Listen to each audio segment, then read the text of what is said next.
Hi అందరికీ. అసలు నాకు చాలా ఇష్టమండి మ్యాంగోస్ అంటే.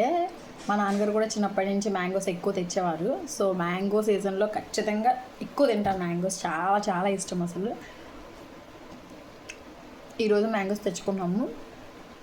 నెక్స్ట్ ఇది ముంజుల సీజన్ కూడా కదా, సమ్మర్ అంటేనే ముంజులు కదండి. ముంజులు కూడా తెచ్చుకున్నాను నేను.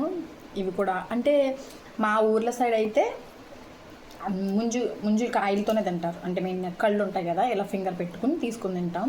కానీ ఇక్కడైతే ఒలుచుకుని తినాలి. ముద్దుంది బాగా బాగుంది. నేను 50 రూపీస్కి తీసుకున్నాను. ఇవి మొత్తం 15 వచ్చాయి. 50 రూపీస్ అంట. అది కూడా ముదురు కాయలు ఉంటాయి, లేతకాయలు కూడా ఉంటాయి. 2 కాస్ట్ కదండి. అదే మన పల్లెటూరులో అయితే ఇవి ముంజులు అనేది ఫ్రీ ఆఫ్ కాస్ట్. అసలు ఈతకాయలు, ఉసిరికాయలు, చింతకాయలు, చింతకాయలు ఇవన్నీ ఈ సమ్మర్ సీజనల్ ఫ్రూట్స్ కదా. మీలో ఎవరైనా నాలా ఇవంటే ఇష్టమైతే కామెంట్ సెక్షన్లో కామెంట్ చేయండి. Thank you, bye.